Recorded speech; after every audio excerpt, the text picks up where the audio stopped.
ఎలా పొందుతామంటే సమృద్ధికరమైన జీవితం పొందడానికి నీకున్న ధనం ఖర్చు పెట్టాల్సిన అవసరం లేదు, నీకున్న బలాన్ని ఖర్చు పెట్టాల్సిన అవసరం లేదు. చాలా మంది జిమ్కి వెళ్ళి వాళ్ళ బలం అంతా కూడా చేస్తారా, కష్టపడుతున్నారు. రుతుతారు సమృద్ధికరమైన జీవితంలో, దేవుడు వారికి ఇచ్చిన సమృద్ధికరమైన జీవితంలో అనుభవించగలుగుతున్నారా? మాట్లాడారు, అనుభవించగలుగుతున్నారా? ఎందుకు అనుభవించలేదంటే వాళ్ళు చేయవలసినవి చేయక మిగతావన్నీ విధి చేయాలి. ఏం చేయాలంట? ఏదైతే మనం చెప్పుకున్నామో షలోమోను చూసుకోగలిగితే ఆయనకి ఇచ్చిన ధనవంతుడు ఈ బైబుల్లోనైనా ఈ చరిత్రలోనైనా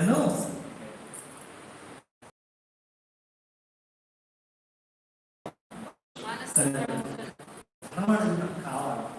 కానీ ధనాశ కలిగి వీలైతే చెప్తే ధనం కోసం ఒక రోజు సందేశాన్ని కాబట్టి చెప్పండి. 5 విషయాలు మనం మాట్లాడుకుందాం. నెంబర్ 1, చూడకండి చెప్పండి. చూడకని చెప్పగలిగినప్పుడు మీరు వాక్యం విన్నారని నీకు అర్థమయ్యే భాషలో నీకు చెప్పేవి నాకు అర్థమవుతుంది.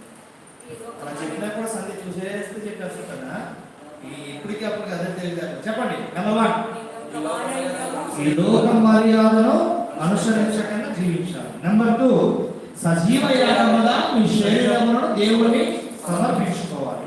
నెంబర్ 3, దేవుని చిత్తమును మనము తెలుసుకోవాలి. నెంబర్ 4, ఉత్తమమును అనుకూలమైనవి చేయాలి. నెంబర్ 5, నీ మనస్సు మారి రూపాంతరము చెందాలి. ఇలా ఈ 5 లక్షణాలు మనము అవలంబించుకోగలిగితే సమృద్ధికరమైన జీవితాన్ని మనం పొందుకోగలుగుతాం. దేవుడి మాట దీవించి ఆశీర్వదించుగాక. ఆమేన్. నిలబడదాం. నిలబడి మనందరం కూడా ప్రార్థన చేసుకుందాం. ఈ సమయంలో మనముగా పరీక్షించుకుందాం. ఈ సమయంలో మనము ఉపేక్షించుకుందాం. ప్రభువా, నేను ఏ విధంగా ఉన్నానో, ఏ విధంగా ఉండకూడదో ఈ రాత్రి ఏ విధంగా నేను జీవిస్తే నేను సమృద్ధికరమైన జీవితాన్ని జీవించగలనో నాకు తెలియజేస్తాను. నాలో ఏం ఉండాలో ఏం ఉండకూడదో నువ్వు నాకు తెలియజేసే విధానం బట్టి నీకు వందనాలు. ఈరోజు నా ప్రియ సహోదరి సహోదరులా, ఒకే ఒకసారి మనందరం కూడా మనకు ఈ సమయంలో పరిశీలించుకుందామా? మనకు ఈ సమయంలో ఒకసారి వేసుకుందామా? ఈరోజు చెప్పబడిన లక్షణాల్లో ఏ లక్షణం ఈరోజు కలిగి ఉన్నావో ఒక్కసారి, ఒకవేళ నువ్వు కలిగి ఉన్నావా లేక కలిగి లేక జీవిస్తున్నావా ఒక్కసారి ఆలోచించాను. ఒకే ఒకసారి ఆలోచించాను. దేవుడు సమృద్ధికరమైన జీవితం పొందుకోవడం కోసం, సమృద్ధికరమైన జీవితానికి ఇస్తాను, నాకు ధనమీయు, నాకు భూమి భూములు రాసేయు, నాకు బలులు అర్పించు, నాకు అల్లవుతాయి, నాకు ఇల్లుతాయి అని అడిగాడా? ఒకసారి ఆలోచించండి. ఒకే ఒకసారి ఆలోచించి, మీరు నాకు ఇది ఇస్తేనే నేను మీకు ఇస్తానని అన్నాడా దేవుడు? ఒకసారి ఆలోచించి, దేవుడి కొరకు శ్రేష్టమైన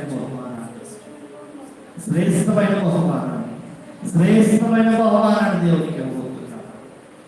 ఆ శ్రేష్టమైన బహుమానం ఎలా ఉంటుందో నిజంగా మీరు తెలుసుకున్నట్టు వారైతే ఎంత మాత్రం ఒకడు వాటి కొరకు నిర్లక్ష్యం వహించడని ఈరోజు నేను నమ్ముచున్నాను. ఈరోజు దేవుడు ఇవ్వబోతున్న బహుమానం ఎటువంటిదో తెలుసుకోకపోవడం వలనే దేవుడు అనేవాడు శిక్షించేవాడు, చేసిన తప్పిదములకి వెంటనే శిక్ష కలగకపోవడం ఉద్దేశపూర్వకంగా ఈరోజు మనము చాలా విషయాలు చేస్తున్నాం.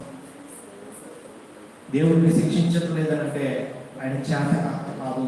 నా ప్రియ సహోదరి సహోదరుడు, నువ్వు మారుతావేమో, నీ ప్రవర్తనను దిద్దుకుంటావేమో, నువ్వు సరి చేసుకుంటావేమో, నువ్వు నా వైపు తిప్పబడతావేమో, సజీవ యాగముగా నీ శరీరంలో నీ మనస్సులో సమర్పించుకుంటావేమో అని దేవుడు ఎంతో ఆశతో చూస్తున్నాడు. ఒక్కసారి ఆలోచించాను.